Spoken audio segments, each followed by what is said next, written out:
Dear engineers, welcome to this interview session with Helene Elverink and the Leadership for Engineers course team. We are here on the top level of the Faculty of Technology, Policy and Management of the Delft University. In the background you see a view on Delft. You might recognize it from one of the Vermeer paintings, the famous Dutch painter. But that's not where we're here for today. We are here for the interview, and we received some great questions on the discussion forum. We made a selection because there were too many to handle all in this short interview. And the question I would like to start with is regarding your transition from a role as engineer in your organization to a leadership role. Which difficulties did you have to overcome in this process? Well, one of the biggest difficulties is, as an engineer, you want to solve issues and find the answers. And in a leadership role, sometimes you do not have the answers, and you have to trust on your team and let them figure some of the issues out. And especially when leading a team of people that are much older than you are yourself, or that are much more experienced than you are. Well, you need to trust your team and build on them. It's an interesting idea, because one of the main concepts of this course is information asymmetry. The simple idea that as a leader it's impossible to know as much as the one who you lead, the professionals. How do you deal with this information asymmetry? Do you recognize it? Yeah, I recognize it certainly, and there's something more to it. There's also the situation that engineers don't always speak out, and commercial people do. So in specific cases we also encountered that the commercial person already found a solution, whereas the engineer thought, well, let me first start to think. And then sometimes it's really difficult to take a step back and say, no, we're first going to take some time to find the solution, and we'll get back to you I can imagine it could also be the other way around, that the engineer already found the solution, and that as a manager or a leader you think, well, wait a moment. Yeah, it's always a balancing act, and the first solution that comes to mind is not always the best solution. Mm-hmm. So I think it's always trying to find the balance between diverging and finding different solutions, and on certain moments also choosing and taking the next step. Is there any methods to find this balance, or is this just experience over the years? Well, I think because we'd like to teach methods. Yeah, I think of course there are all kinds of product development methods, but the difficulty of the issues or the specific problems define and how much time you need to find the solution. So it's also experience and feeling. Yeah, and that comes over the years. Yeah. Okay.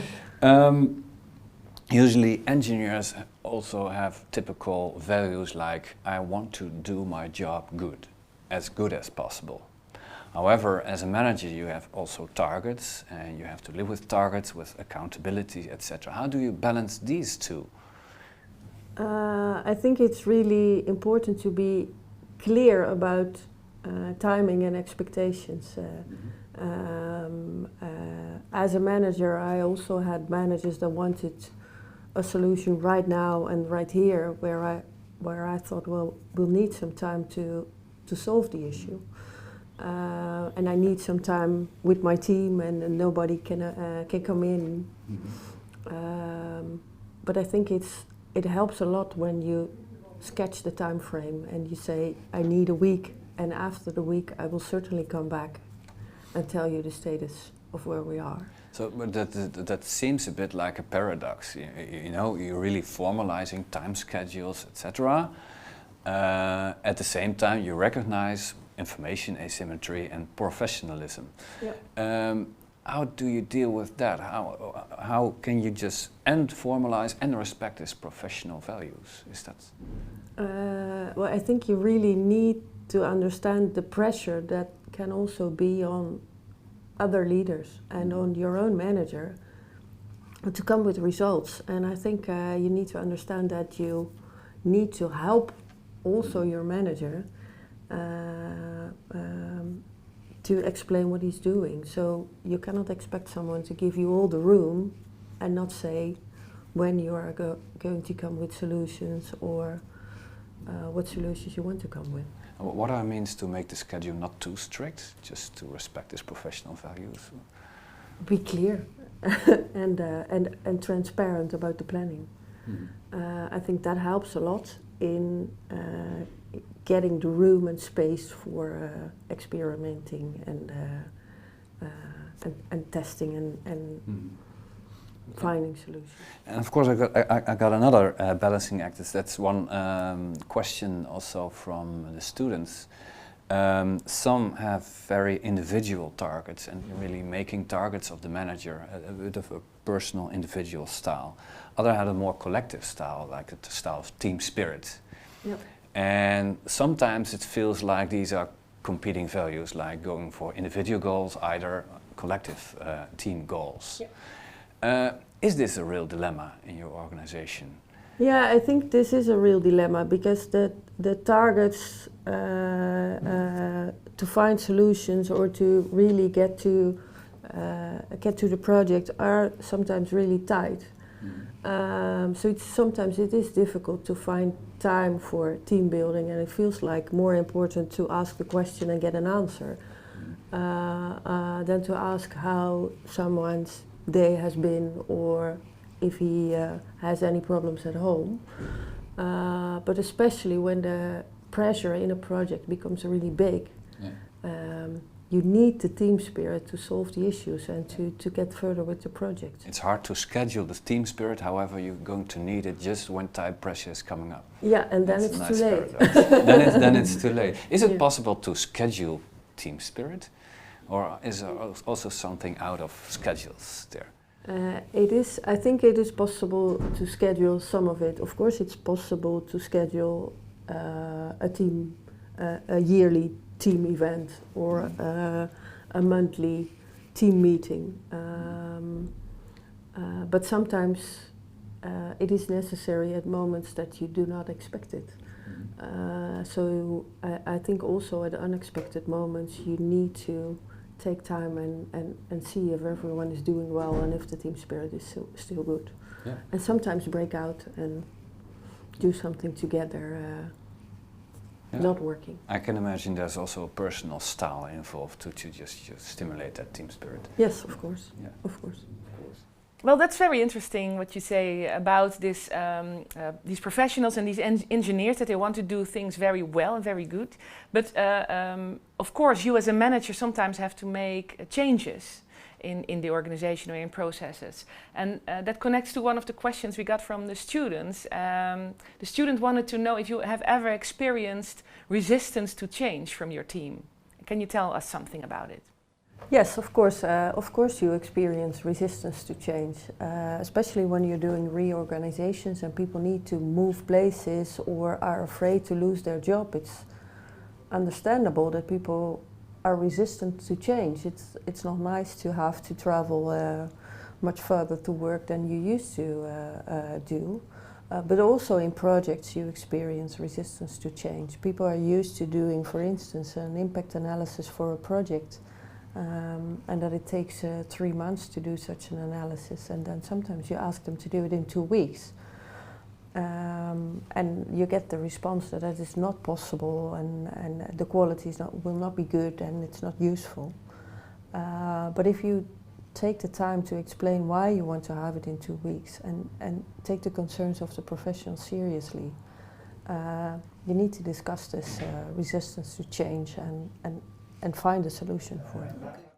So what you say again here, and I think you said it before in one of the other answers, that transparency about what you are doing and why you are doing it is very important with professionals and with engineers in your teams. Yeah, I think that's also, you're also responsible to do so. You need to take people seriously because they take their work seriously as well. And resistance to change is sometimes also it also explains that people are committed to do their work in a good way. So it's a value as well. Yeah, okay, so it's not only a bad thing. It's not only a bad thing, Okay. no. And can you say something, that, because that's another question of the student, can you say something about the personality variables of people who are more prone to be resistant than others? Is there a type, a resistant type? Well, people sometimes think that it's only elder people that are resistant to change, but I meet a lot of young people that are also resistant to change.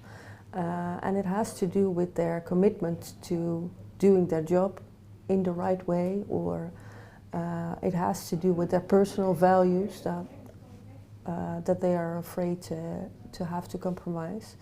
It is not something that is just elder or younger people, or well-educated, less educated. It's not as easy as that. So there might be resistance to change by stakeholders, internal or external stakeholders. Suppose they are not willing to give up, and they continue with their resistance, their opposition to your suggestions. Would you use a command and control like style then, or? Yes, it's not my preferred style, but there are situations where it is necessary. For instance, I had a project team with some people that were working in Groningen, another part of the Netherlands, and some people in Utrecht, and the cooperation was really not working. At a certain moment in time, I said, we are going to sit in Utrecht on Tuesday and Wednesday, no matter what, because otherwise it was not going to work. And I think you also have an obligation to other people in the team, that if something is not working, or if people stay resistant, you need to be clear and put a stake in the ground. And why did people accept that decision? Why was it smart command and control? And they just had to accept, or either the other option was that I would take them off the project because it wasn't working. Okay. And then, well, they accepted. And then in a few days, things changed. And if people accept, then you can start building again. Yeah. And you can deliver a cake, or go to them and have a discussion with them. But you need to take that moment, and from then on you can go on again. Okay, that's also interesting. There is command and control, and then there is a follow-up. And do I understand you correctly that in that follow-up phase you're more cooperative and willing to work with them? And of course, then you can start the discussion again. Okay. Yes. Another question the students asked is about process management. So a large part of the course is about process management, involving stakeholders, trying to activate them. Have you ever executed a process strategy? Yes, usually I do, because as a manager, I work with professionals. So I think I need to give them the room to do things in their way, and find their way to do it for them the most efficient way. So. And are there for you as a practitioner, say, one or two rules of thumb you will always use when you have to involve stakeholders? Oh, I think it's important to create a common ground. It's not possible that some people work this way and other people work that way. You have to find a way to do it together. I think that is an important rule of thumb for a process strategy. Okay. That's the most important one as well, I think. Now, the case we presented was a case in the public sector. The non-commercial sector, we of course also have the private commercial sector. We have technical and non-technical environments. In all these environments we have stakeholders. Are there any differences between types of stakeholder process management when you are in these different environments, or? Well, I think